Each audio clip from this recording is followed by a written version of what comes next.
Madam President. Senator from Indiana. Thank you. I come here probably more than any other senator on this topic of budgets, and it ought to be called the lack of budgets. And thank goodness, currently, we've got the blueprint out there in black and white for what we intend to do, the president intends to do, and is going to try to sell it to the American public. We've been on this pathway for decades. The Reagan years, we talked about enlivening the economy by bringing taxes down, letting people keep more of their own resources. That worked. I think that still makes sense. It works in most states. It was driving the economy with that dynamic pre-COVID. But what we did lose along the way is that regardless of our revenues, which stubbornly average 17 to 18% of our GDP, because when you raise rates, people don't produce as much. There's not as much income to tax. When you lower them, you get more revenue to tax, and you actually are gaining more revenue for the government to boot. So we were there pre-COVID. We only need to look to see what was working just a year and a half or two ago. It was the best the economy was doing. It was raising wages. We all should be interested in doing that, but not through government, through the productive private economy. It was raising it in places that we'd never been able to do it before. So rather than throw that blueprint out the door and go with something like this that has never worked in the past, whenever you get government becoming that large a part of your economy, and it used to be 20%, even though we were only taking in 17 to 18%, regardless of the tax rates in our own government revenue, we got used to running deficits. That's what happened somewhere decades ago, and we've all gotten used to it. And if you want to see a budget that takes that theory, that it doesn't make any difference how much more you spend than you take in, this is it. If you like it, it's the best budget we've ever done.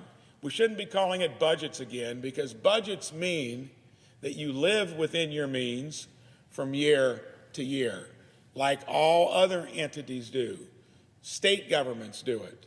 Some that don't generally have issues in their own state economies. But we cannot take all these resources from the private sector, run it through government with the inefficiency that comes along with that, and expect to have a good outcome. Senator Grassley was here earlier, Senator Portman. They gave you a bunch of the statistics.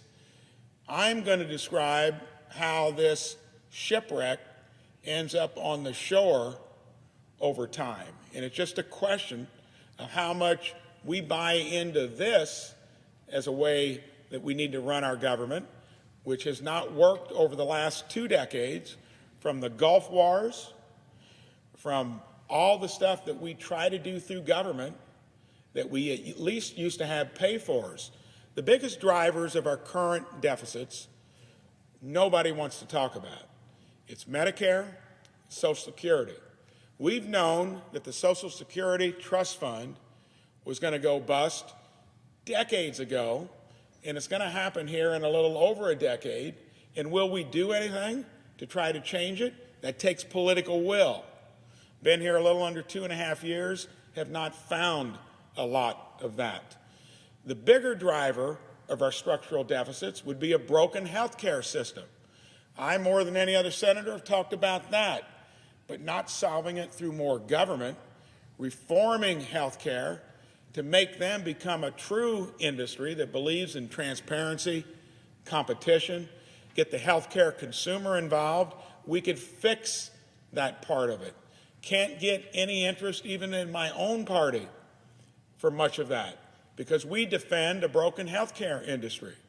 We don't ask them to be transparent, competitive, engage the consumer like most other industries do, and do well and provide a good service to the American consumer. So, government will end up doing what it always does.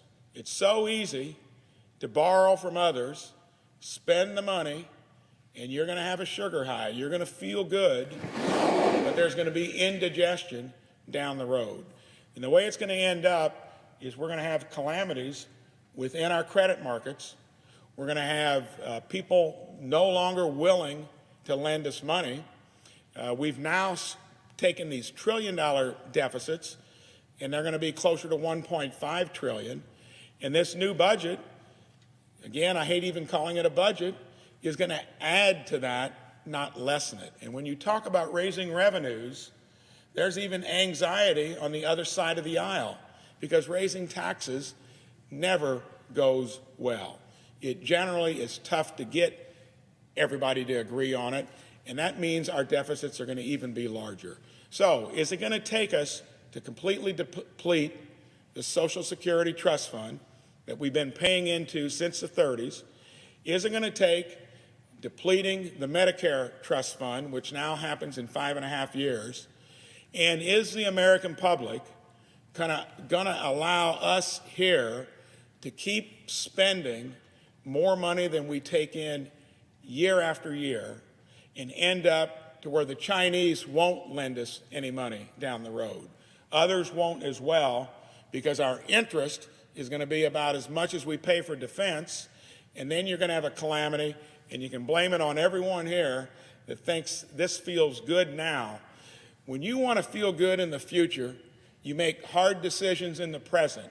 Any well-run organization, any well-run state or local government makes those tough decisions in the short run so they don't have to solve things through a calamity in the long run. I yield the floor. Madam President.